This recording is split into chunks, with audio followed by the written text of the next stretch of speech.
Hello, Corbynistas. How's it going?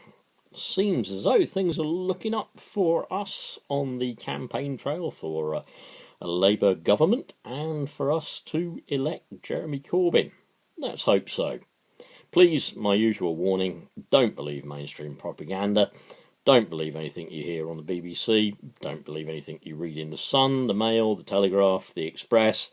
Everything owned by the corporate media will be aimed at telling you, don't vote Corbyn, he's a liability.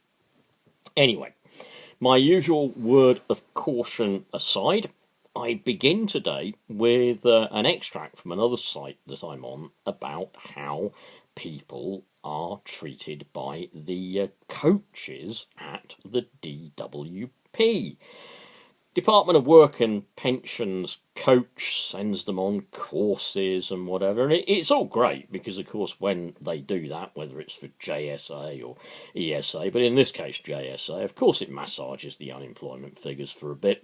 When they're on the course, they're not employed. They're not unemployed, rather. They're employed spending 2 hours in a room looking at a computer screen and being taught how to write CVs. You may remember, if you have watched I, Daniel Blake, a scene in the film that actually captures this brilliantly. But I want to go a little bit more onto personal experiences that I have read of on Facebook. And as I say, this is in relation to a JSA coach who teaches people to look for jobs and how to write CVs. Now, obviously, this one is a bit of an idiot.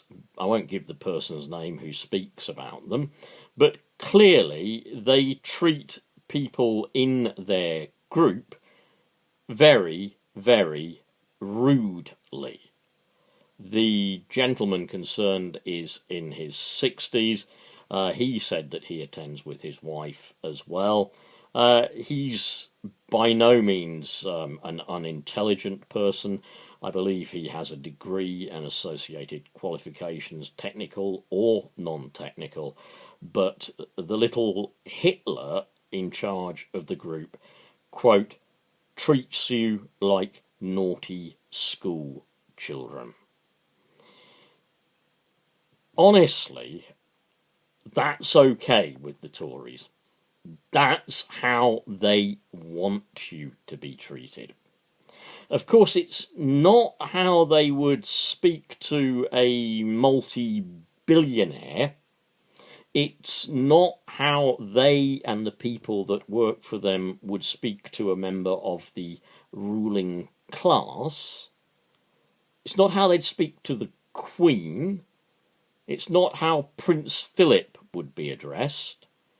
It's how they treat the dross, the unemployed, the peasants, the people that they know they have to teach to get a job because they won't get a job.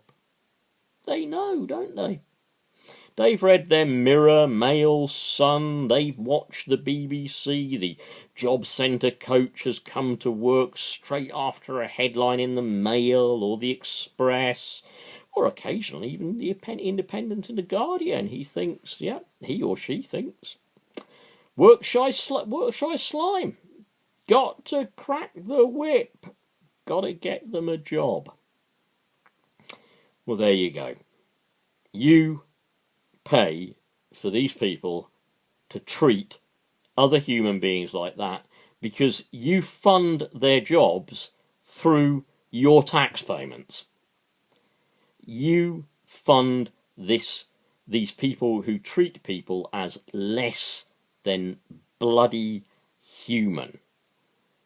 I assure you, this person has, and I believe they know, every right to complain. I hope they do complain. I hope their complaint is taken right to the top, because one thing is for certain in this country: give a person a title, preferably put a hat and a uniform on them, not that that's true here, but give them a title, give them a role. It could have been air raid warden, it could be block warden, it could be person in charge. Give them a bit of authority and they turn into a straight armed little Hitler. It brings out the natural fascist in some people, whether it's the corporate bean counter at work calculating that you can't spend more than 3 minutes taking a dump in the toilet, or whether it's your manager who comes round and says, quick now, no talking, get on with this. What is the matter with these people? I'll tell you what's the matter with them. Britain and people have become so servile, so forelock tugging, I haven't got much with forelock, so servile and so forelock tugging, they'll let them do this. You can't let them do it. Wherever you are, you can't allow people to treat you as less than human. If it's happening to you, get on the complaints, pass the details to me, let's name and shame them.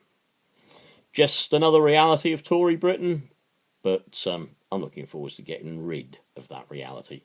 Vote Labour, vote Corbyn, because you have a soul, and because you are human, and because you can be nice, and because you do care. Bye-bye.